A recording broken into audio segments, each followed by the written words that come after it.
होता था कुछ ऐसा कि रात रात भर मैं सो नहीं पाती थी, मुझे नींद नहीं आता था वहाँ। तो चलिए फिर मैं अपनी स्टोरी स्टार्ट करती हूँ आप सबके साथ। आज मैं अपना नोएडा का मैं कैसे रहती थी, वहाँ पे अकेले सब मैं कैसे करती थी मैनेज, आज वो सब आपको मैं शेयर करने जा रही हूँ आप सबके साथ। तो हम शादी के बाद तो 2 साल तक तो हम दोनों, पहले मैं और जय दूरी रहे, हमारा लॉन्ग डिस्टेंस था। जय का कनाडा में यहाँ यहाँ जॉब था जय का, और जय यहाँ जॉब की वजह से जय यहाँ पे शादी करके यहाँ वापस आ गया था, और मैं रहती थी नोएडा में। तो शादी के 2 साल तक तो मैं और जय हम दोनों दूर ही रहे, लॉन्ग डिस्टेंस चला हमारा। शादी के पहले भी हमारा लव मैरिज है, तो वो स्टोरी मैं बाद में बताऊंगी किसी दूसरे दिन, किसी दूसरे ब्लॉग में, कि मैं जैसे कैसे मिली, कैसे हमारी शादी हुई, ये सब मैं दूसरे ब्लॉग में बताऊंगी। बट आज के ब्लॉग में मैं आपको बता रही हूँ मेरी प्रेगनेंसी का स्टोरी, कि शादी के 2 साल बाद फिर शादी करके जय कनाडा आ गया, और फिर शादी के 2 साल बाद तो हम 2 साल तक तो हम दूर रहे, और 2 साल के बाद फिर जय आया। जय बीच में भी एक बार 2 बार आया था मेरे से मिलने के लिए, कुछ कुछ दिन के लिए आता था। जब मेरा वीज़ा के लिए अप्लाई कर दिया था कनाडा के लिए, बट मेरा वीज़ा लग नहीं रहा था, तभी इंडिया और कनाडा के बीच ऐसा कुछ चल रहा था। आप लोगों को पता ही होगा, न्यूज़ में आया था बीच में कि इंडिया और कनाडा का रिलेशन ठीक नहीं है। वो सब के चक्कर में मेरा वीज़ा नहीं आ पा रहा था बार बार। तो फिर 2 साल बाद जब जय आया तो हमने प्लान किया कि हम हरिद्वार जाएं घूमने के लिए। तो फिर जय आया तो हम हरिद्वार गए घूमने के लिए। फिर हरिद्वार में हमने साथ में 10-15 दिन साथ में स्पेंड किया। फिर हम गुजरात चले गए अपने इन लॉज के घर, फिर वहाँ भी हम बहुत दिनों तक रहें, 15-20 दिन वहाँ हम रहें। उसके बाद हम बिहार चले गए, बिहार मतलब मेरे पापा मम्मी के घर, वहाँ भी हम 15-20 दिन रुके।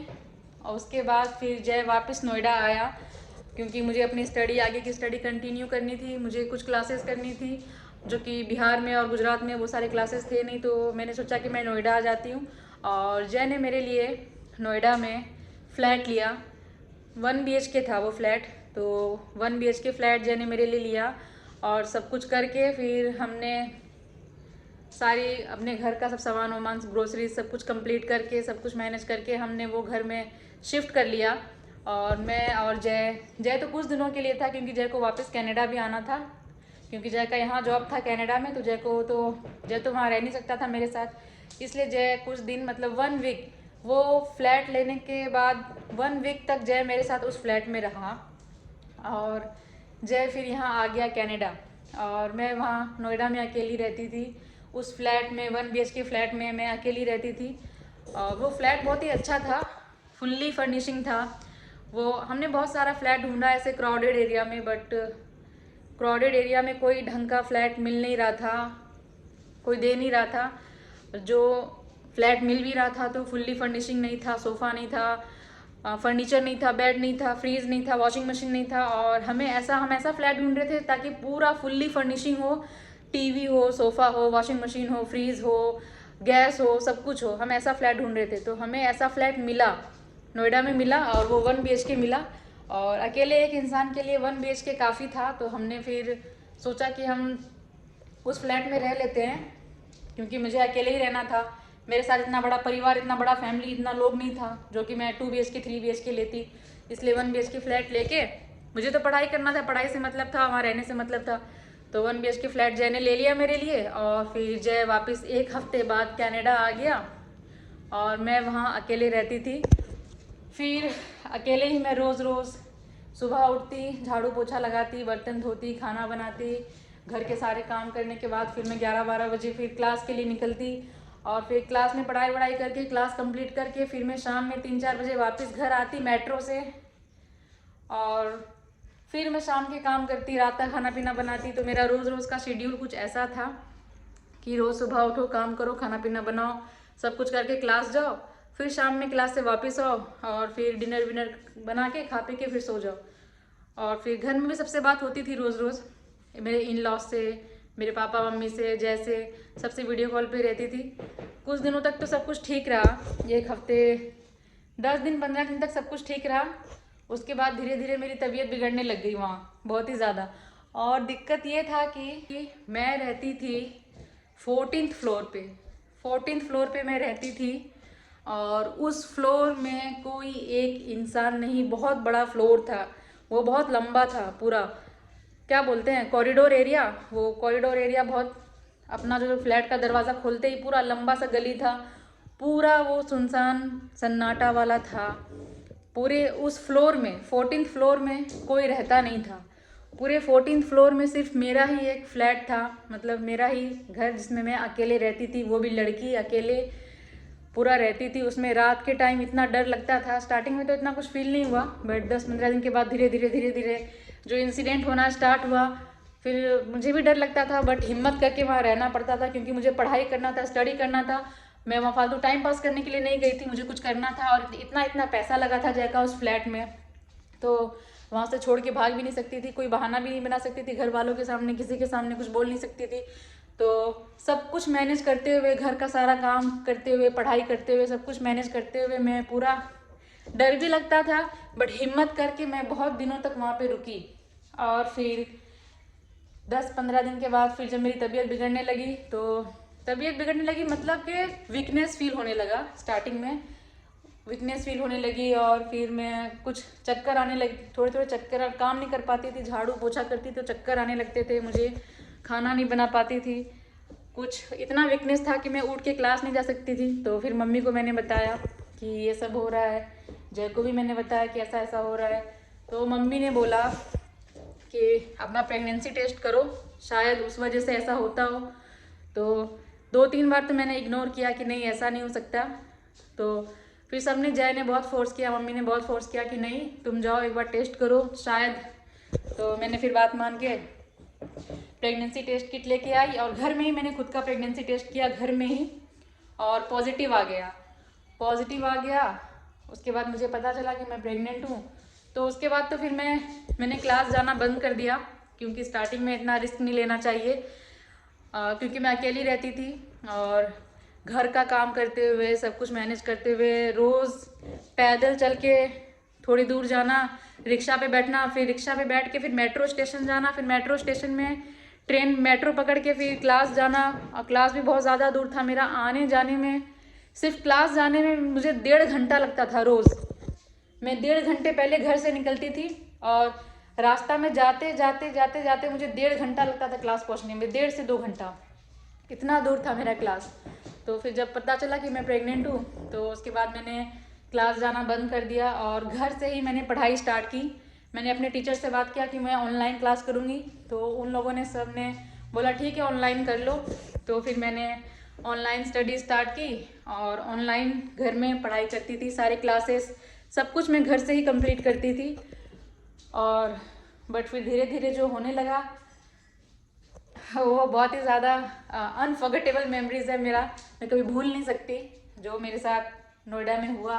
होता था कुछ ऐसा कि रात भर मैं सो नहीं पाती थी, मुझे नींद नहीं आता था वहाँ, और रात भर जगने के बाद मैं सुबह सोती थी, पूरा दिन मैं सोती थी, मेरा पूरा दिन सोने में निकल जाता था। प्रेगनेंसी जब पता चला कि मैं प्रेग्नेंट हूँ, उसके बाद फिर ऐसा सब होने लगा मेरे साथ कि मैं क्या ही बोलूँ, मैं आपको आगे बताऊँगी वीडियो में अभी।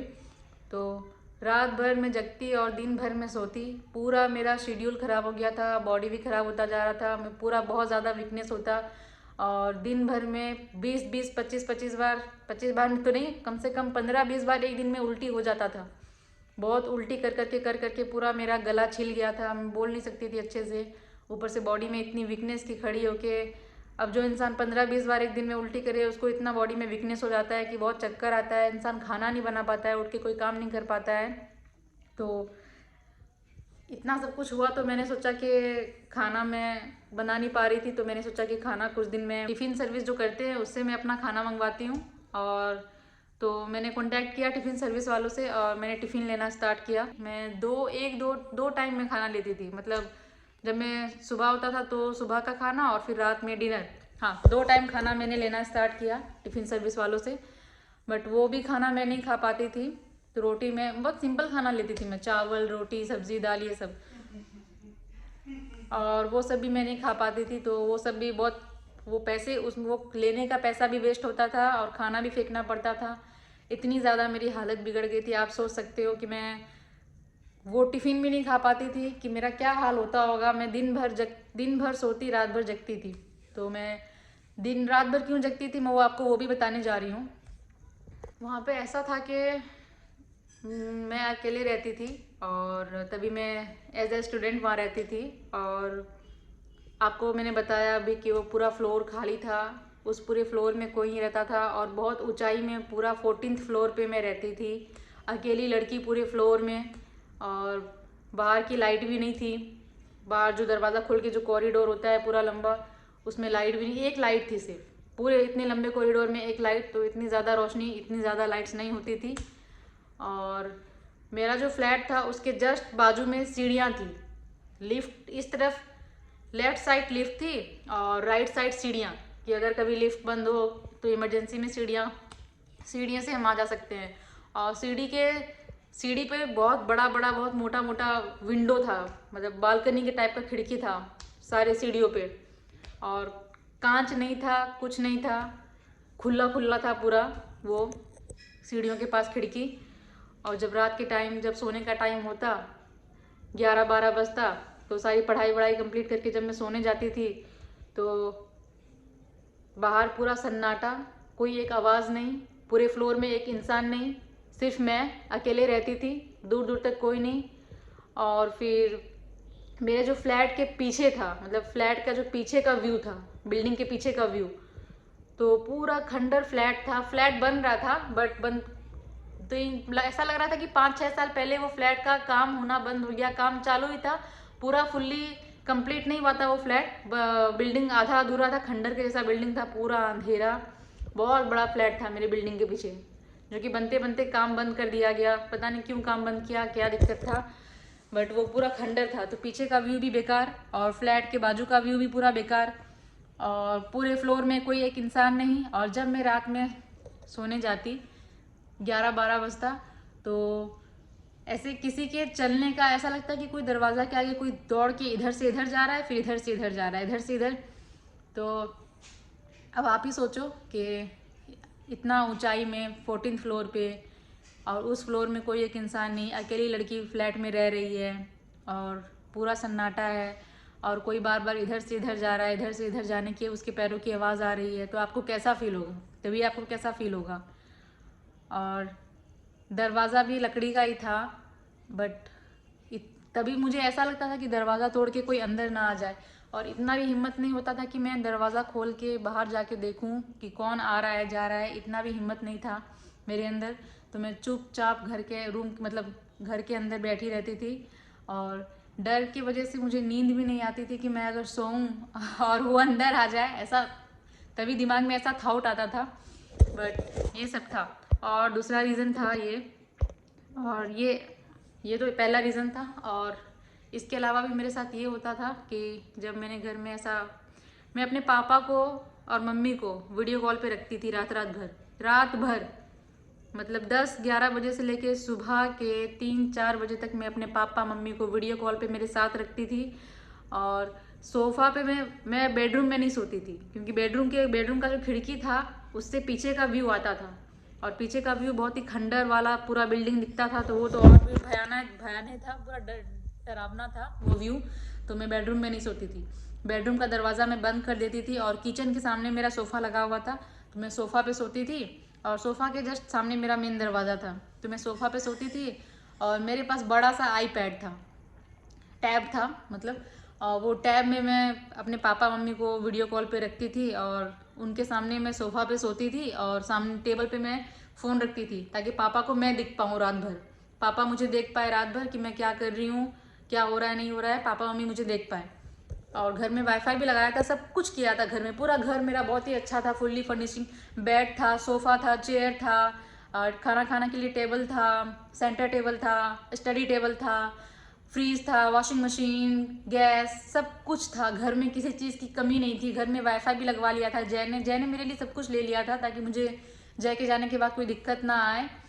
बट जैसे ही मैं, और मेरा आदत था कि मैं रात में सोती तो सोने से पहले 10-11 बजे मैं टीवी में हनुमान चालीसा, टीवी में पेन ड्राइव लगाती थी, और पेन ड्राइव में मेरा हनुमान चालीसा चलता रहता था। तो जैसे ही मैं टीवी में हनुमान चालीसा चालू करती, प्ले करती, कि वैसे ही घर की पूरी लाइट चली जाती। घर की पूरी लाइट चली जाती, पूरा घर अंधेरा हो जाता। और लाइट जाने की वजह से वाईफाई भी काम करना बंद कर देता, वाईफाई भी चालू नहीं होता था। और फ्लैट, मतलब जो फ्लैट था मेरा जहाँ में मैं रहती थी, वो इतना अंदर था, इतना अंदर था कि वहाँ तक नेटवर्क नहीं आता था फ़ोन का। तो मेरा फ़ोन का लाइट जाने के बाद वाईफाई ख़त्म, तो नेट भी नहीं चलता था मेरा लाइट जाने की वजह से। अब इतने अंदर में रहती थी कि वहाँ पे नेटवर्क भी नहीं मिलता था, तो मेरा उस वजह से नेट भी नहीं चल पाता था। और नेट चलाना है आपके फ़ोन का, तो उसके लिए आपको दरवाज़ा खोल के बाहर आना पड़ता, तभी आपके फ़ोन का नेट काम कर पाता। और इतनी रात को मैं दरवाज़ा खोल के बाहर जा भी नहीं सकती थी नेट के लिए। तो फिर मैं बैठी रहती थी। और जय ने मेरे लिए अमेज़ोन से इमरजेंसी, आप जानते हो कि इमरजेंसी बोलते हैं ना उसे, इमरजेंसी लाइट जय ने मेरे लिए भेजा था अमेज़ोन से। तो लाइट जाने के बाद मैं वही चालू करती थी। फिर 5-10 मिनट तक रात में मैं 5-10 मिनट तक इमरजेंसी लाइट लेके बैठी रहती थी। तब जाके फिर लाइट आता, फिर मेरे फ़ोन में, मेरे डिवाइस में वाईफाई कनेक्ट होता, तो फिर मैं हनुमान चालीसा चालू कर देती टीवी में। और फिर जैसे ही मैं हनुमान चालीसा करती, दोबारा लाइट चला जाता। मतलब ये सिलसिला चालू रहता, रात भर कंटिन्यू ऐसा ही चलता रहता। मैं जैसे ही टीवी में हनुमान चालीसा लगाती, लाइट जाता, जैसे ही हनुमान चालीसा लगाती, लाइट जाता। तो मैंने सोचा कि हनुमान चालीसा नहीं चालू करती हूँ, बंद कर देती हूँ। और हनुमान चालीसा मैं बंद करती थी टीवी में, तो लाइट नहीं जाता था। ये ताज्जुब की बात है, सोचने की बात है, ऐसा तो क्या था वहाँ कि मैं हनुमान चालीसा चालू करती तो लाइट चला जाता, और नहीं करती तो लाइट रहता। तो ये मैंने अपने घर वालों को बताया, अपने पापा मम्मी को और जय को बताया कि यहाँ पे ऐसा होता है कि मैं रात में सोती हूँ तो किसी के यहाँ से वहाँ चलने की आवाज़ आती है रोज़। 1-2 दिन की बात होती तो चलो समझ में आता, तो 1-2 दिन की बात होती तो मैनेज कर लेते, फिर इतना डर नहीं लगता। बट ये रोज़ कंटिन्यू, जब तक मैं वहाँ रही, रोज़ रोज़ ऐसा होता था। ये सेम चीज़ रोज़ होता। दिन में कुछ नहीं होता, दिन भर बिल्कुल शांत, पूरा सन्नाटा छाया हुआ रहता था। दिन में कोई डर नहीं, कुछ नहीं। डर तो लगता था क्योंकि वहाँ पे मैं अकेली रहती थी, डर तो लगता था दिन में भी, बट रात के इतना डर नहीं लगता था। ये सब मैंने अपने घर वालों को बताया, जय को बताया कि यहाँ पे ऐसा होता है, ऐसा लगता है कि रात में कोई दौड़ रहा है, मेरे दरवाजे के पास से इधर से उधर जा रहा है। और जब भी मैं हनुमान चालीसा चालू करती हूँ तो लाइट चली जाती है। ये सब बताया मैंने। तो फिर मेरे को लगा कि मेरा भ्रम होगा, मुझे ऐसा फील होता होगा, डर की वजह से मुझे ऐसा फील होता होगा। बट फिर ऐसा भी होने लगा कि ऐसा लगता था कि मेरा जो दरवाज़ा है उसके जस्ट बाजू में, मतलब कॉरिडोर में बहुत सारा फ्लैट था। एक फ्लोर पे कम से कम बहुत बड़ा ही फ्लैट था, बहुत बड़ा फ्लैट था वो। और मेरे फ्लोर पे कम से कम कितना 10 फ्लैट होगा, सिर्फ मेरे फ्लोर पे 10 फ्लैट। और पूरा का पूरा फ्लैट खाली, सिर्फ मेरे फ्लैट में मैं रहती थी। और ऐसा होता था रात में कि दरवाजे के पास से चलने, इधर उधर जाने की तो आवाज़ आती थी, प्लस उसके अलावा कुछ रॉड या कुछ डंडे पकड़ के ऐसे दरवाजे पे ज़ोर ज़ोर से मारने की भी आवाज़ होती थी। मेरे दरवाजे पे नहीं, मेरा जो घर था उसके बाजू वाले घर में, उसके दरवाजे में ज़ोर ज़ोर से ऐसा लग रहा था कि डंडा पकड़ के, कोई रॉड पकड़ के दरवाजे में ज़ोर ज़ोर से मार रहा हो, ऐसी आवाज़ आती थी। और वो आवाज़ स्टार्ट आनी होती थी रात के 1 बजे, हाँ एग्जैक्ट 1 बजे से लेके 3 बजे तक वो रॉड मारने की आवाज़ आती थी। बीच बीच में रुक के, कंटिन्यू तो नहीं, बीच बीच में 10 मिनट के लिए रुकता, 5 मिनट के लिए वो आवाज़ रुकता, फिर वो दरवाजे में मारने की आवाज़ चालू हो जाती थी।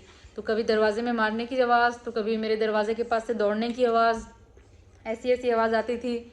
और मेरा तो ये सब सुन के, ये सब फील करके मुझे नींद नहीं आती थी। मेरा पूरा नींद ख़त्म, पूरा नींद उड़ जाता था, बिल्कुल डर से नींद नहीं आती थी। बट फिर भी मैं वहाँ हिम्मत करके रहती थी। और उस घर में, वो घर तो अच्छा ही था ऐसे तो।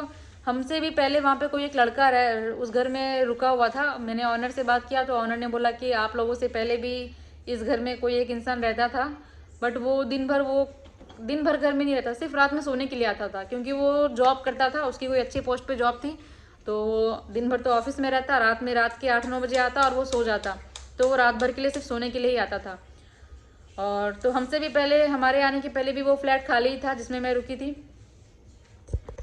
और उस घर में मैं 2 टाइम पूजा करती। मैं सुबह पूजा पाठ करती, धूप जलाती, दिया जलाती, पूरे घर में गंगा जल छिड़कती।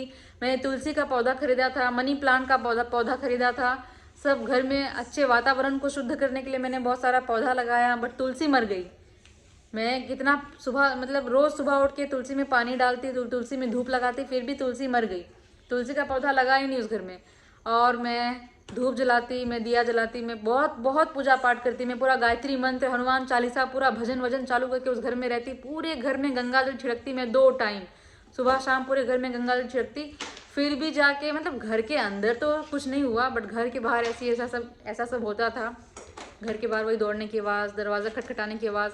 घर के अंदर कभी कुछ नहीं हुआ, क्योंकि घर के अंदर मैंने ऐसा माहौल बना दिया था कि घर के अंदर कभी कुछ हो भी नहीं सकता था। इतना पूजा पाठ, इतना भजन वजन, सब कुछ पूरा दिन भर सुबह में चालू, दिन भर भजन चालू, दिन भर भगवान का सब कुछ घर में चलता था। तो घर के अंदर तो ऐसे घर में तो इतना शुद्ध वातावरण में कुछ हो भी नहीं सकता था। बट जब कुछ दिनों बाद जब मैं उस घर में दो महीने रुकी, मैं 2 महीने में 15 दिन तो मैं जय के साथ रुकी, और 15 दिन के बाद जय कनाडा चला गया। तो 1.5 महीने में अकेले रुकी वहाँ उस फ्लैट में। मैं पूरा 2 महीने में 1.5 महीने अकेले रुकी।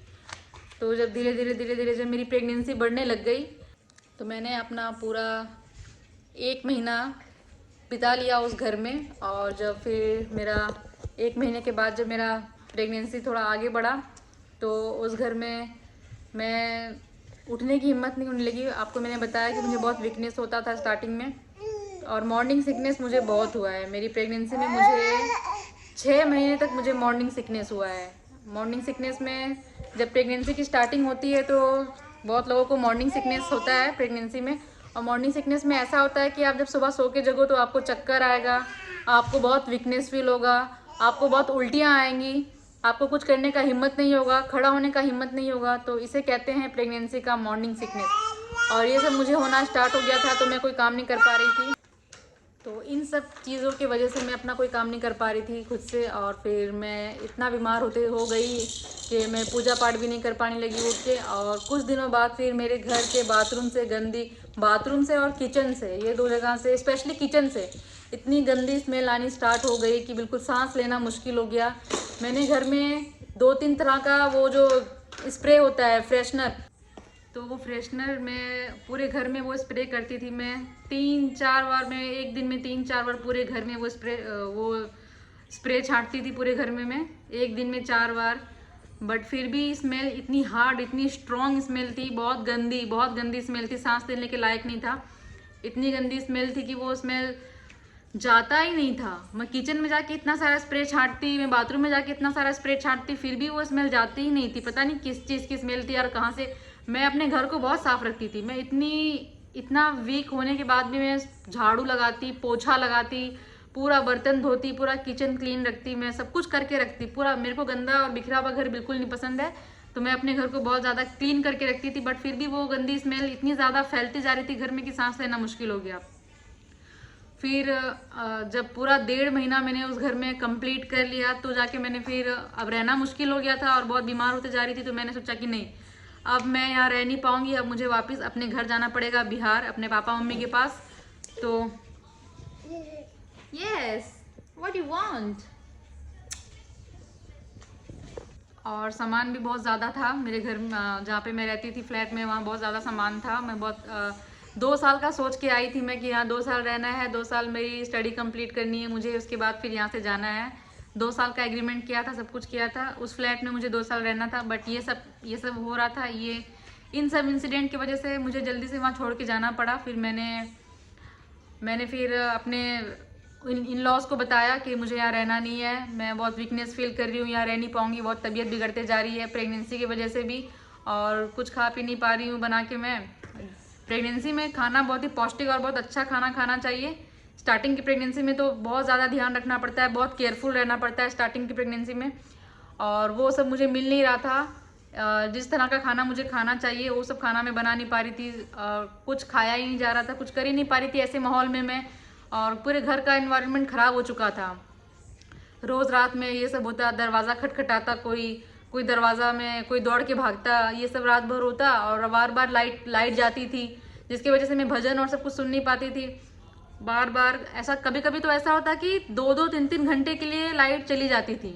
मतलब नोएडा जैसे डेवलप्ड सिटी में, इतने अच्छे फ्लैट में, वहाँ 2-2, 3-3 घंटे के लिए लाइट चली जाती। मैं किसी से कांटेक्ट नहीं कर पाती, घर का वाईफाई ख़त्म, फ़ोन का नेटवर्क ख़त्म, कुछ नहीं कर पाओ, पूरा घर अंधेरा, पूरा घर अंधेरे में बैठी रहती थी। तो ऐसे ऐसे दिन मैंने बिताए हैं अपनी प्रेगनेंसी में। स्टार्टिंग की प्रेगनेंसी में मैं ऐसे जगह पे रही हूँ अपने पूरा 2 महीना मैंने अपनी स्टार्टिंग की प्रेगनेंसी ऐसे जगह पे बिताया है।